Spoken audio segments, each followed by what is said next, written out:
La tomate. La tomate que vous utilisez chaque fois dans vos préparations de nourriture. Aujourd'hui, c'est pour vous montrer la cellule de la tomate. Si vous n'avez jamais vu la cellule de la tomate, aujourd'hui, je vais vous montrer la cellule de la tomate et le chromoplasme de la cellule de tomate. Bonjour et bienvenue.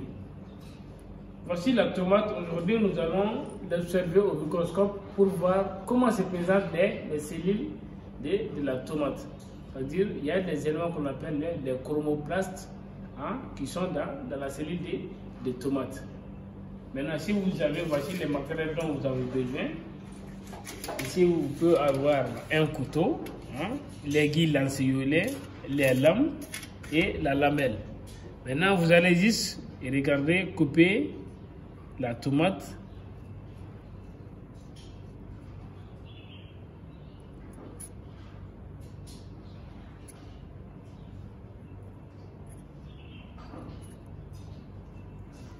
Vous avez vu?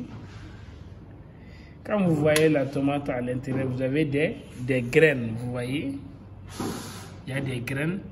Après, comment vous allez faire les prélèvements? Regardez, c'est juste la partie sous la peau que vous allez prélever. Vous voyez, juste cette partie sous la peau qu'on va prélever et puis déposer sur la lame, vous voyez? Maintenant, on va couvrir d'une lamelle.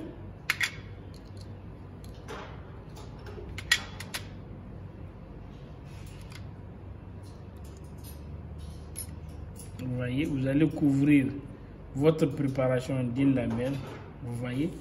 Maintenant, à l'aide du pouce et l'index, vous allez écraser votre préparation pour l'aplatir. Vous voyez. Maintenant, on va observer ça. On va passer à l'observation microscopique. Toujours, il faut entretenir votre microscope. Vous nettoyez chaque fois votre microscope avant et après chaque utilisation. Vous allez allumer le microscope. Je vais commencer par l'objectif 10. Vous descendez le condensateur, le diaphragme, si vous l'avez réglé, vous placez la préparation sur la platine ici. On fait la mise au point.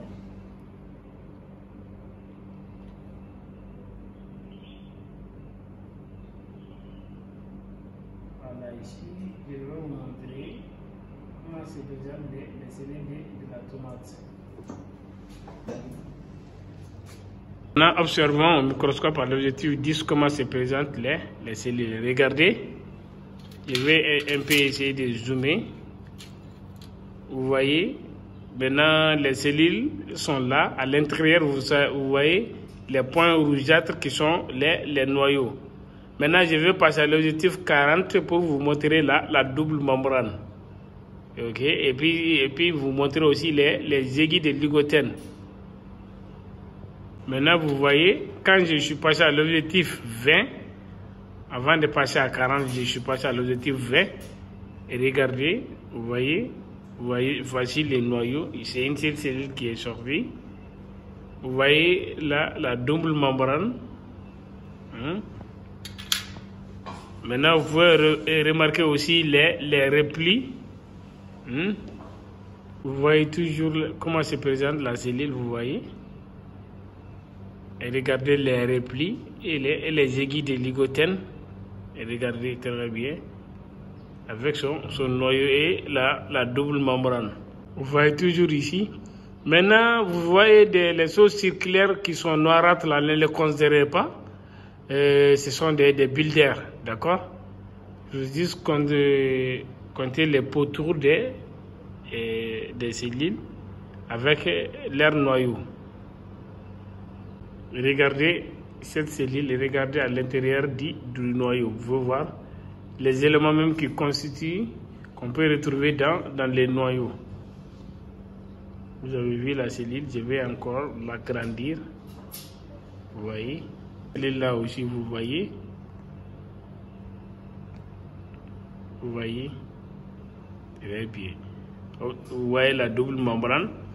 Maintenant, c'est à vous maintenant de dessiner ce que vous voyez dans la cellule, la double membrane, le cytoplasme, les noyaux, les replis et certaines aiguilles de lycopène. Vous voyez? Ce qu'on appelle aussi les chromoplastes de la cellule des tomates. Maintenant, vous avez vu comment se présente la cellule des tomates. Une fois que vous avez fait la coupe de tomate, vous allez voir que ici c'est la peau. Cette partie qu'on appelle la pulpe, regardez, ici c'est des ailes molles dans lesquelles vous pouvez voir des graines, vous voyez. Ici c'est la peau, la pulpe. La pulpe, ça veut dire que l'espace qui se situe entre ces ailes-là et la peau. Je vous remercie.